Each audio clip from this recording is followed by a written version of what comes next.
Welcome back, Mind Warriors. Before we dive into today's powerful topic, I need you to pay very close attention to what I'm about to share. This isn't just another self-help video. What you're about to learn has been secretly used by some of the most influential people in history, from Roman emperors to modern-day leaders. If you've ever felt manipulated, controlled, or pushed around by toxic people, the next 25 minutes could completely transform your life. Now, I know that sounds like a bold claim, but stick with me here, because I'm about to show you why the ancient Stoics were absolute masters of psychological warfare without ever raising their voice or lifting a finger.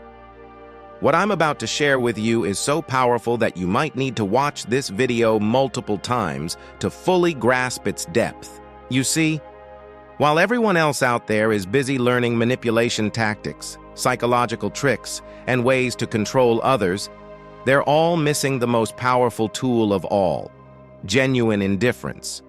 But not just any kind of indifference. I'm talking about the type of indifference that makes manipulators lose their minds because they can't get to you anymore. The kind that puts you back in control of every situation. But before we dive deeper, let me share a personal story that changed everything for me.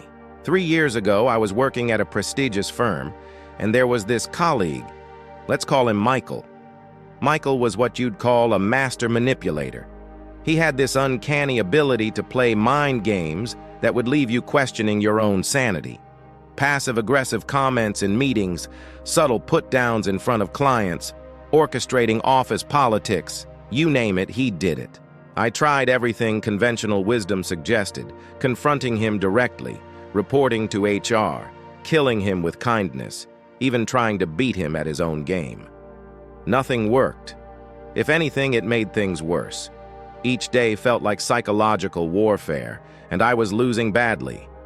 Then one night, while I was at my lowest point, feeling completely powerless, I stumbled upon the writings of Marcus Aurelius, the Roman emperor who was also one of the greatest Stoic philosophers. And there it was, the quote that would change everything. The best revenge is not to be like your enemy. That's when everything clicked. I had been playing Michael's game all along, and that's exactly what he wanted. The real power move? Not playing at all. What happened next was nothing short of extraordinary, but we'll get to that later in the video. Now, before we dive into the principles that will transform how you handle difficult people, I need to make something crystal clear. What I'm about to share isn't about being cold, emotionless, or heartless. It's about mastering what the Stoics called rational indifference, a state of mind so powerful that it can break even the most persistent manipulator. Let's break this down into 5 initial principles that will revolutionize how you deal with difficult people forever. Principle number 1, the mental fortress doctrine. Epictetus, a former slave who became one of the most influential Stoic philosophers, said something profound. It's not what happens to you, but how you react to it that matters. Think about that for a moment. When someone tries to manipulate you, they're not just aiming for a specific outcome, they're hunting for your emotional reaction. They feed off your anger, your frustration, your pain, your insecurity. These emotions are like fuel for them. But what happens when they can't get that emotional fuel anymore? Let me give you a real-world example. Remember Sandra from your office who always makes those subtle jabs about your work in team meetings? She's not really attacking your work. She's fishing for your emotional response. She wants you to feel insecure, to doubt yourself, to react defensively. That's her real target. The Stoics understood something that modern psychology is only now beginning to validate. Your mind is your fortress, and you alone control the drawbridge. No one, absolutely no one, can enter without your permission. Here's how to build your impenetrable mental fortress. 1. Recognition training. Learn to instantly recognize when someone is attempting to breach your mental walls. Understand that their actions are about them, not you. Notice your emotional triggers without acting on them. 2. Perspective mastery. Train yourself to see attacks as information about the attacker. View criticism as either useful feedback or irrelevant noise. Remember that others' opinions are just that. Opinions, not facts. 3. Control focus. Concentrate solely on what you can control, your reactions. Let go of what you can't control, others' behavior, Maintain your internal peace regardless of external chaos. Let me show you how this works in practice. Imagine someone criticizes your presentation in front of the entire team. Here's how different mental fortresses respond. Weak fortress. Immediate emotional reaction. Self-doubt spirals. Defensive behavior. Seeks validation from others. Strong fortress. Observes the criticism objectively. Evaluates for useful feedback. Maintains emotional stability. Responds strategically, if at all. Principle number 2. The void response technique. This is where things get really interesting. The void response is perhaps the most powerful psychological tool in your arsenal. It's what happens when you give absolutely nothing back to a manipulator.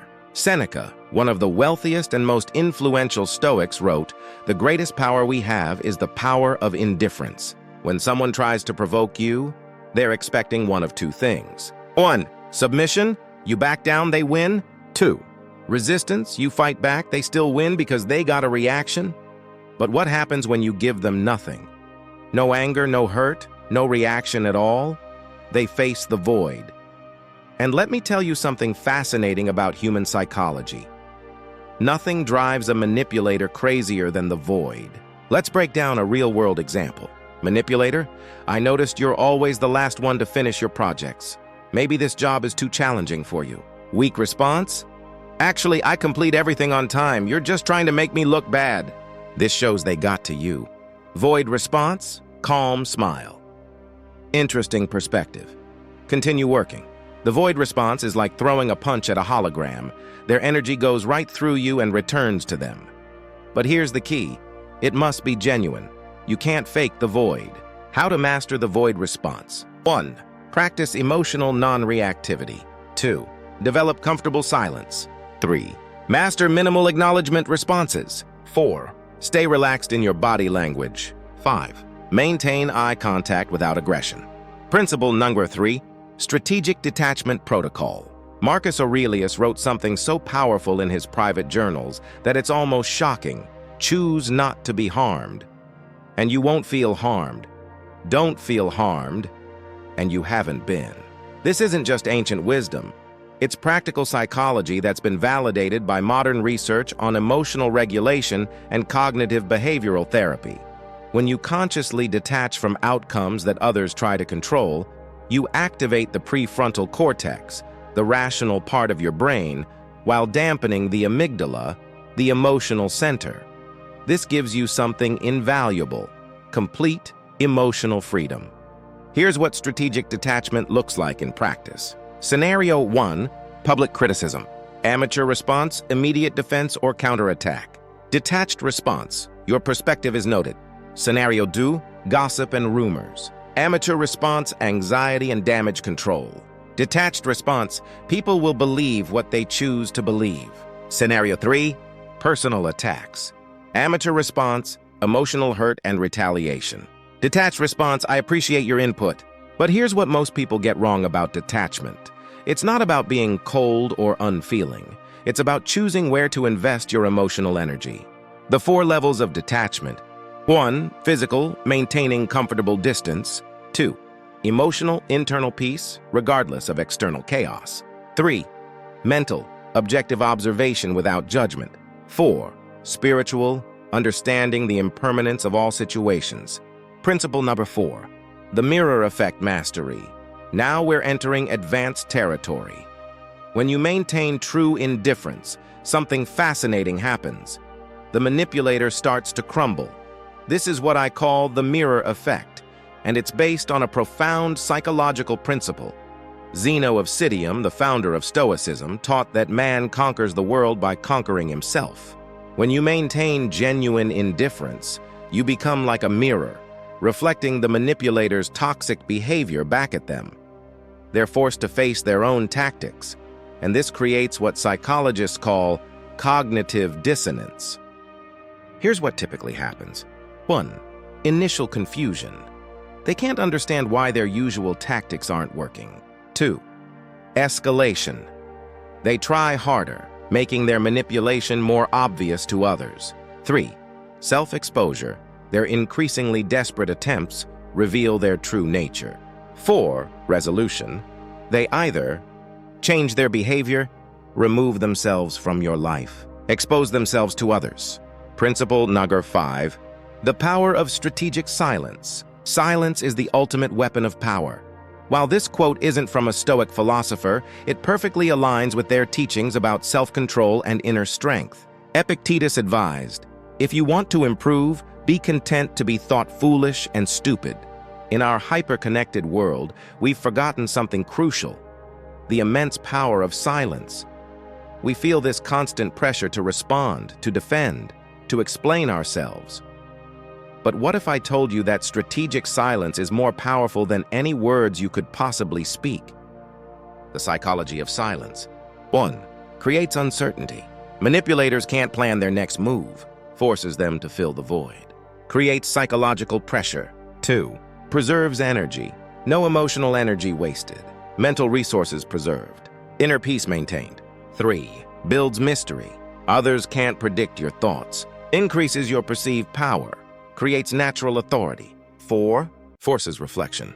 Makes others question their approach. Creates space for self-reflection. Allows situations to resolve naturally. Principle number 6. The reverse psychology loop. The Roman philosopher Seneca once said, "The greatest power we have is the power to not react." But what if we could take this even further? The reverse psychology loop is what happens when your indifference actually makes you more attractive to others. Not just romantically, but in all social situations. It's based on a fascinating psychological principle: humans want what they can't influence. Here's how it works. 1. Initial indifference. You maintain genuine emotional distance. Others notice your unshakable composure. Your value increases in their eyes. 2.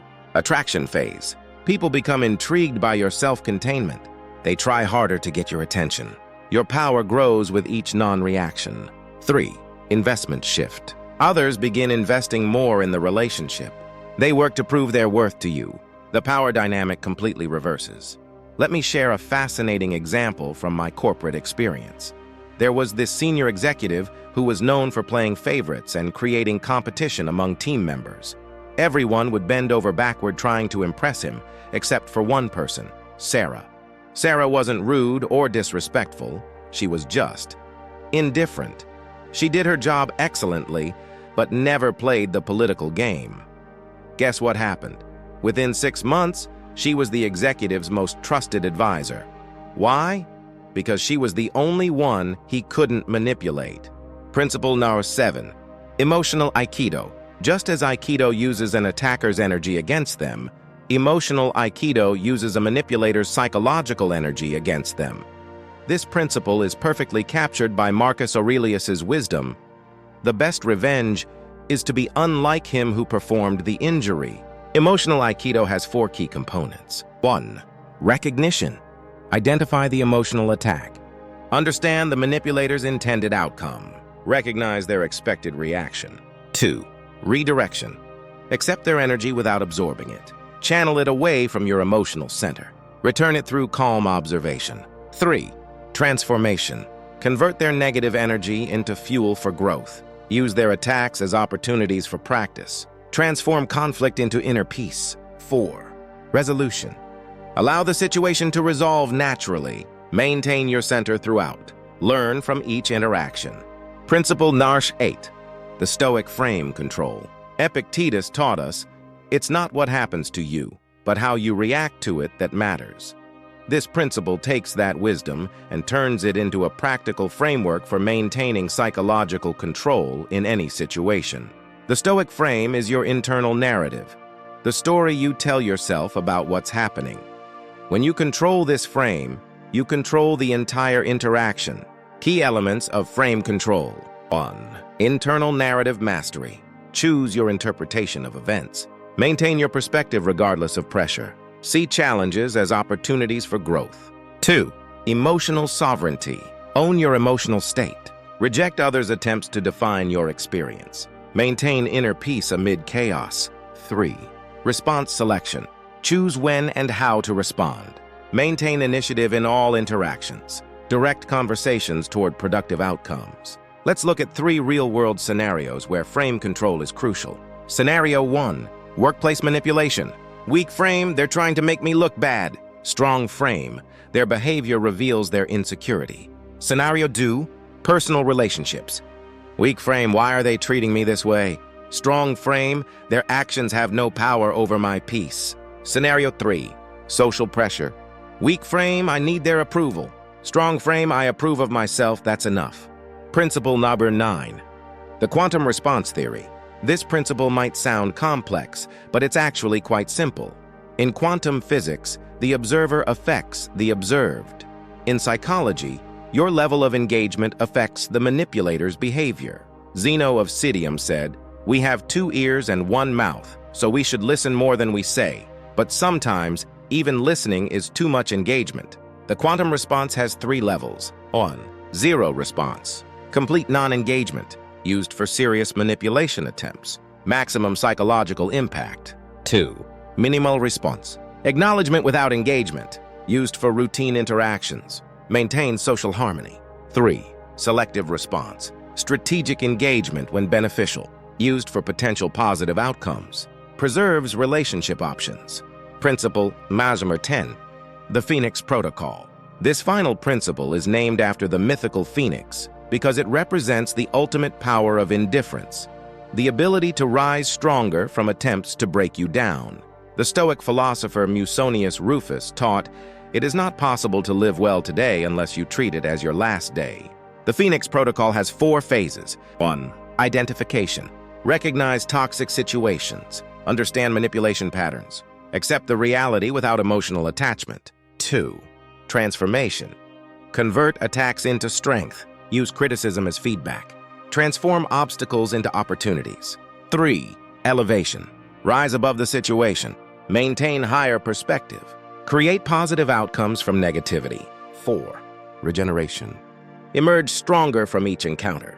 Build psychological resilience. Develop unshakable inner peace. Now that you understand all 10 principles, here's how to integrate them into your daily life. 1. Morning protocol. Set your psychological boundaries. Review your emotional triggers. Prepare your mental fortress. 2. Daily practice. Apply principles in low-stakes situations. Document your responses and results. Refine your approach based on outcomes. 3. Evening review. Analyze your reactions. Celebrate your victories. Plan improvements for tomorrow. Common mistakes to avoid. Before we conclude, let's address the most common pitfalls. 1. Fake indifference. Signs of inauthentic detachment. How to develop genuine non-attachment. The importance of internal alignment. 2. Inconsistency. The need for unwavering application. Handling moments of weakness. Building psychological stamina. 3. Emotional suppression. The difference between suppression and processing. Healthy emotional integration. Maintaining authenticity. The ultimate test. The real test of your mastery comes when the stakes are highest. Everyone expects you to react. Your buttons are being pushed hard. You're under intense pressure. This is when you remember Epictetus's words, "It's not what happens to you, but how you react to it that matters." Remember, true power doesn't come from controlling others. It comes from mastering yourself. The Stoics knew this thousands of years ago, and it's just as true today. When you master these principles of rational indifference, you don't just protect yourself from manipulators, you transform your entire life. Think about this. What would your life look like if you were truly untouchable by manipulation? If drama and toxic behavior simply couldn't affect you anymore? This isn't just a dream. It's a skill you can develop, and now you have the complete blueprint. The happiness of your life depends upon the quality of your thoughts. Marcus Aurelius. If you found this video valuable, don't forget to hit that like button and subscribe for more practical wisdom that combines ancient philosophy with modern psychology. Join our community of mind warriors by clicking the notification bell. Leave a comment below sharing your experiences with these principles. I read and respond to every comment. And remember, every interaction is an opportunity to practice indifference.